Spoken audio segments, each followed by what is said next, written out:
Good morning. Appreciate y'all for tuning in and rocking with us for another edition of the Morning Breeze, man. Always rocking with you guys, as always, man. Outside of me, I got my guy, Mr. Media himself, Jordan JC, in the building.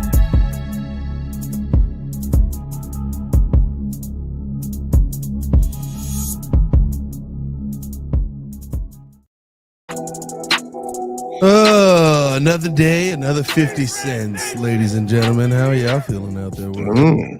Yeah, they pay me for this sometimes. Let some of the commenters get a hold of it. I'm one view away from panhandling. That's oh my God. I didn't rest my head this morning. Dang it, I got a lot going on. Breeze Nation, what's good? It's your boy Beth the Designer back at it again. Appreciate y'all for tuning in and showing love.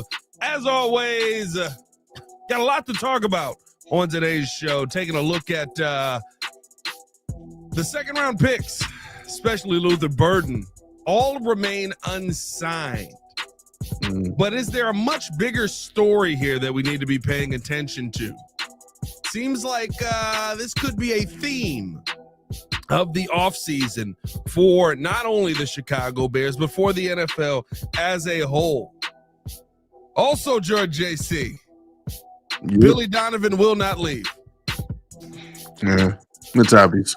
Per Mark Stein, sounds like the Chicago Bulls are working to get an extension done for Billy Donovan. He'll be here for our foreseeable future. Ever. Ladies and gentlemen, the date is 6/16/2025, 7:04 in the morning. And Jordan JC, I hear the Birds are safe.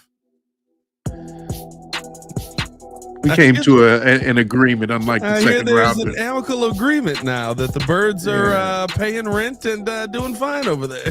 Yeah. We came to a collective bargaining agreement, a collective burdening agreement. Collective burdening agreement. That's right. Yeah. They'll shut up from 6 to 7 a.m. in the morning. All that I'll more. let them chirp the rest of the night. All that more today's episode, man. Hit that like button, subscribe to the page, leave a 5-star review. Y'all know what to do. Come on. Push the button. Come on. Push the button. Come on, push the button. Yeah, come on, push your button. You heard what she said. Y'all heard what Sue Young said. Hit that like button, subscribe to the page. JC, how you feeling, my guy? Oh, feeling good, man. It's another week, another Monday, but man, I'm like going to my job and getting paid. Some of these guys are not, and I don't know what's going on with this contract situation. Dog, listen, it's such a weird. It's such a weird situation that the NFL is in this year because I feel like their whole point has been to prove that we are the boot and you are the ones that will be getting kicked. The Shedeur Sanders situation, what we're seeing with the second round picks here, it literally just feels like at every turn the NFL is like, hey, we want you to know we're the ones in charge. What you're doing has no bearing on any of the Shamar Stewart situation. Yeah. It's a weird offseason for the young players. It feels like there's a rift between the old school and the new school mentality. NFL is obviously, ran by a lot of, maybe aged owners. And I feel like it's their way of saying, hey, we still have, the control. We still have the bigger piece of the pie in a sense, despite all of this, we know this new generation, they're getting paid in college off of NIL deals. Even college coaches didn't like it at first, like when they started getting paid certain money and there were certain stipulations. Like this, younger athletes have more control, they have more say, and we're seeing it around the league. But I mean, this whole, and especially second rounders, this whole second round like theme of contracts not being signed is kind of odd to me. But I mean, I know we'll do a deeper dive into it right now, but it just all feels very weird, and it's like, well, get with the times. I guess that's my overall running theme right now is get with the times. Like that's why a lot of these players don't have a problem with holding out and speaking up, like versus like the years past, where it was just say, hey, just be grateful that you're coming into the league, take your contract. Don't even gloss over it and just play football. Like we're the ones in charge here. So no, those days are gone. Yeah, it's and what JC speaking on with the second round picks. We are now 7 weeks after the NFL draft. Going in, actually, this is the 8th week after the NFL draft. And most of the 257 draft picks have agreed to terms, but there are 40 selections who still have not signed their rookie deals as of yet. Of those 40 unsigned players, 30 of them were taken in the second round. This problem stems from 2 fully guaranteed contracts being given out in the second round to the first and second pick of the second round. And now the lawyers, now the agents are basically going to every team and saying, we're not signing a contract that is not a guaranteed contract, and we're going to go through every bit of language and yada, yada, yada, because you don't want to fully guarantee this. Well, we're going to make sure that our client gets the best situation that he is in, which is fine. I get it. But I'll ask you this, Jordan, JC, and Chad, I'll ask you this as well. By the way, hit that like button if you have not done so. Subscribe to the page. Is there any concern that this lingers on? Because I know we don't have anything to worry about pretty much until training camp, which is 6 weeks away. So there's a ton of time to get things done. But this almost feels like a CBA feel, right? This almost feels like a union feel. Don't be the one to cross the picket line, because you're going to mess up the money for everybody else. And that's a tough situation to be putting these young players in 7 weeks into the NFL career. Mm-hmm. Yeah. No, it does put them in a really tight situation. But I mean, you see some of the players around the league that are ready to take their stand.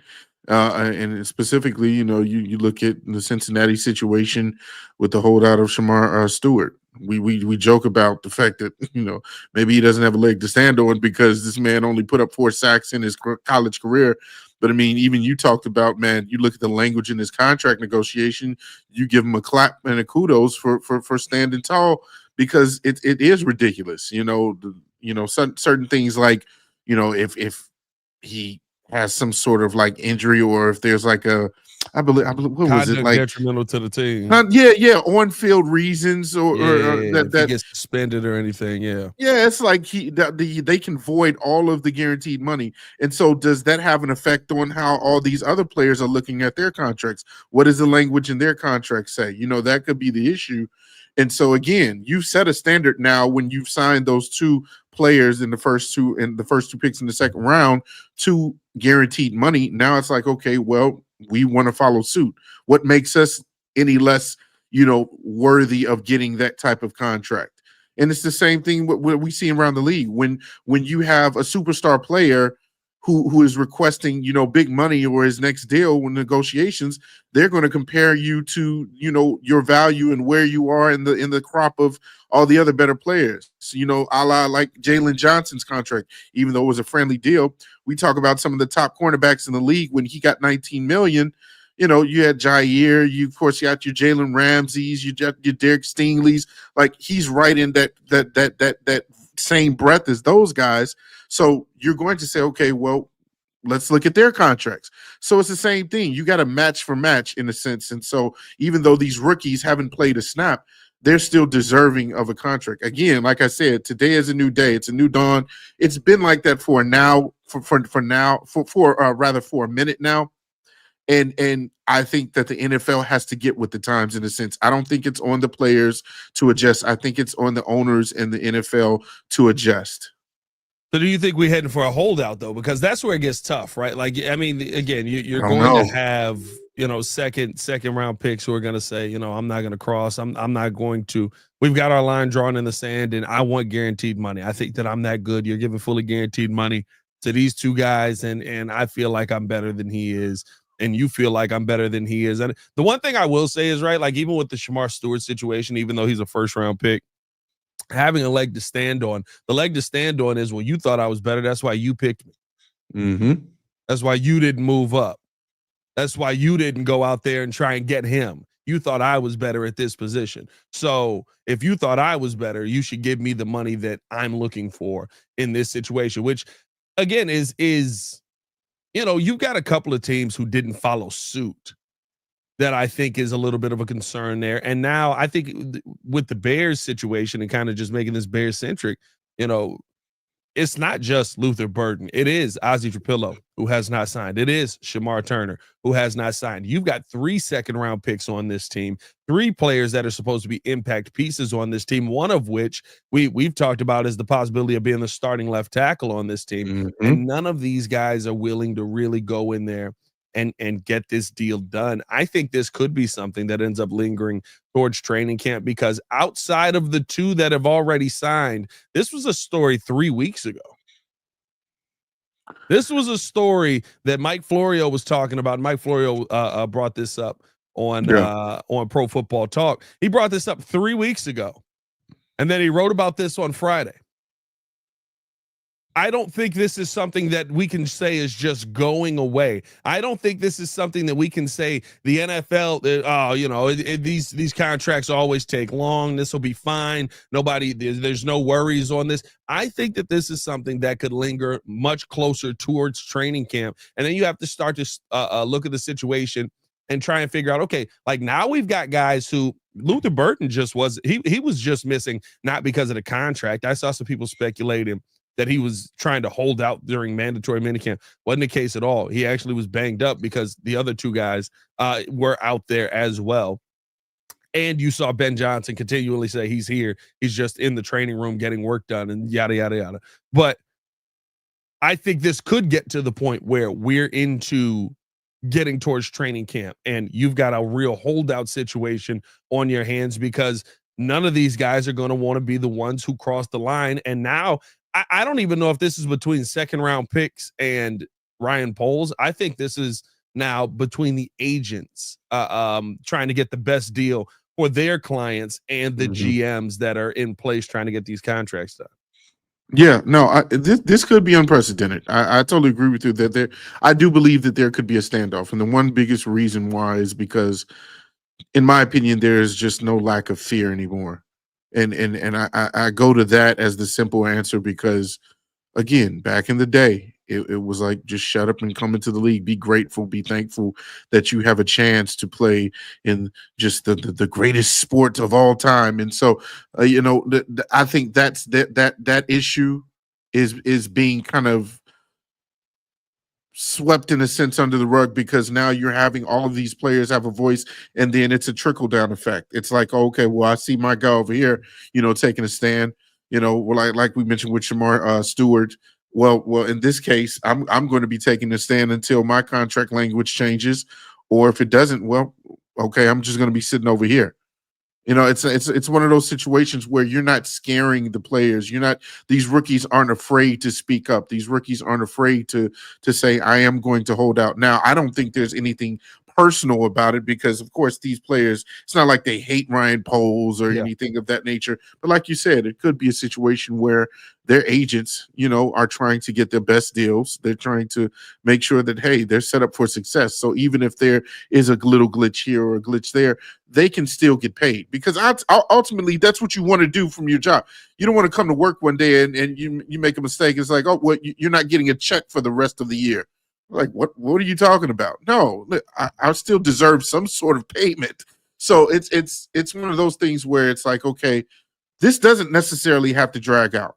But I think the pride of the owners, the pride of the NFL is where it could be a problem. I think that's what's going to get in the way. The pride and the arrogance of how it's been done for so long is going to get in the way of how it should be done now. This is, again, new generation, new day. And so we'll see.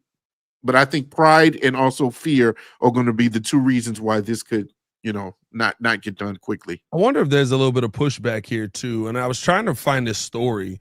I remember this came out during the season. Remember they were talking about how, essentially the NFL went to different agents during the Super Bowl and basically was like, leave these dumb teams alone. You guys are taking advantage of these teams and you're giving them these lists of coaches and they're following this certain list because they've got new GMs and new stuff in place. Leave these mugs alone. I do wonder if this is kind of like a dig at the agents to try and get back in a way and say, look, we're not going to make this easy for you.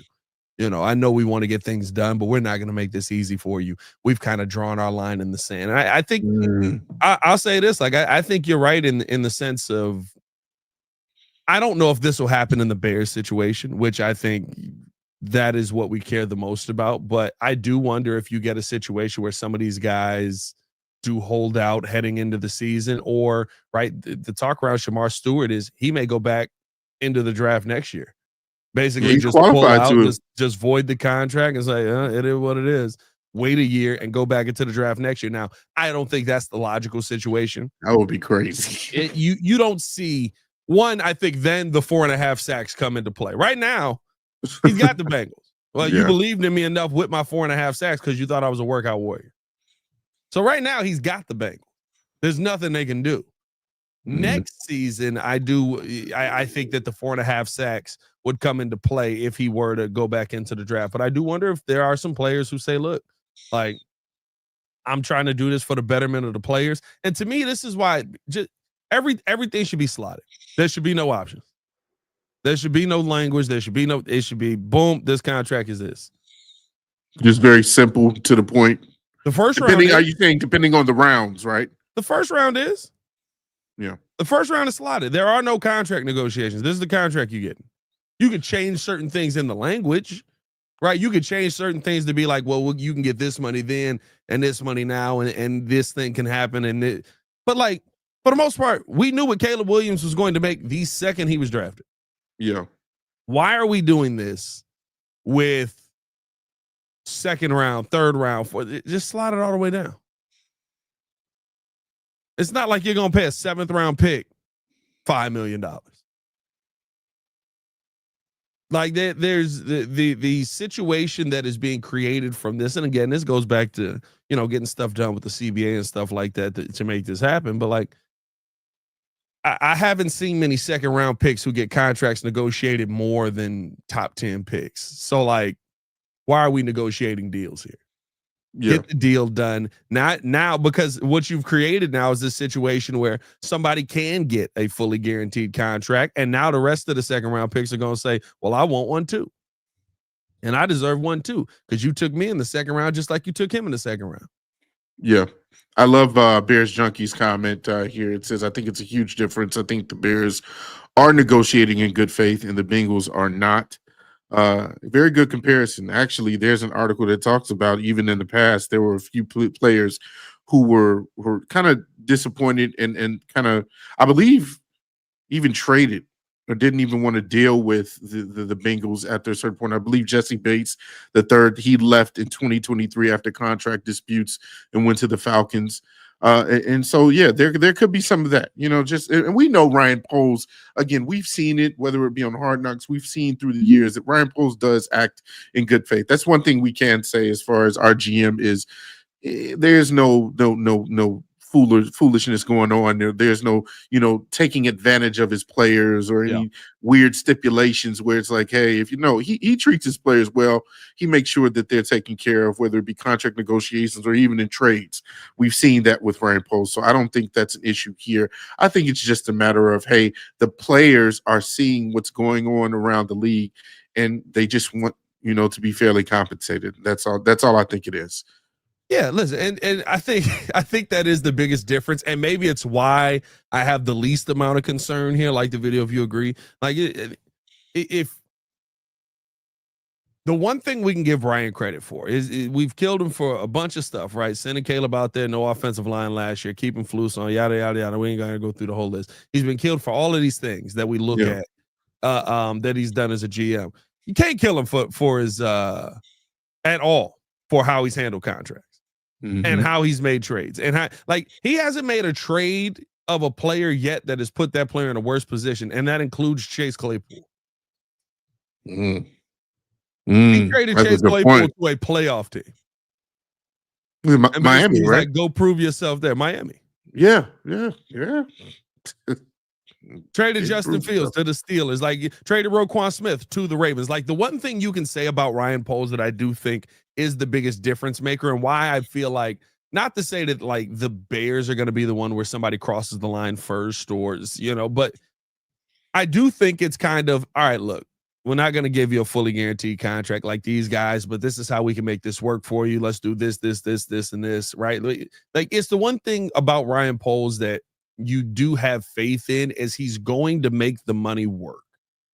And he's really, really good at making the money work. And I think that that's the biggest difference here. Then, and again, you look at a Bengals situation, you got to think there's some people who Trey Hendrickson is being represented by, who probably are being represented by some of those rookies there. And it's like, hey, look, like, we're not playing games with y'all. We're done with y'all.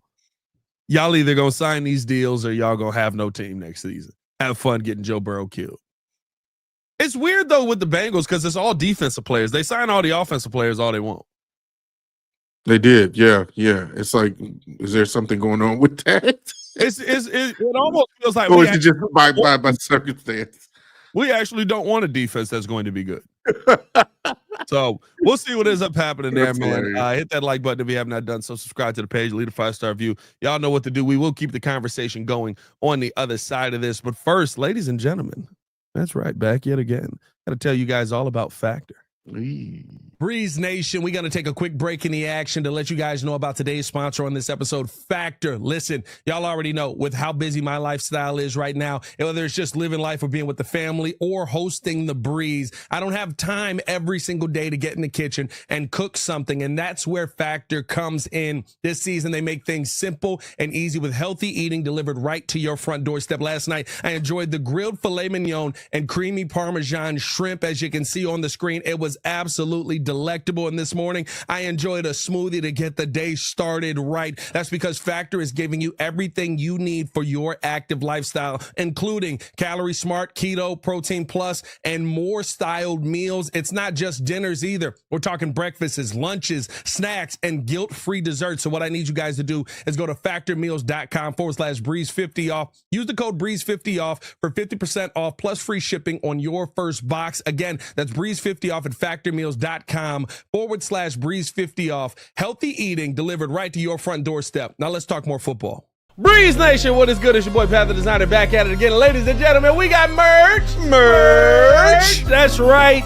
New website, new merch, all out. We've been telling you guys to pull up on us. Now you can at twcbreeze.com, where you can find out all of the latest stuff going on. What all can they find there, Super Producer? Listen, you can join the nation, sign up to our mailing list, and be up to date for events and news. You can also visit the shop page and order merch, because we have t-shirts, we got hoodies, we got mugs, we got hats, we got all kind of stuff. So, hey, we appreciate you being tuned in with us. And remember to subscribe to our YouTube page and follow us on all our socials.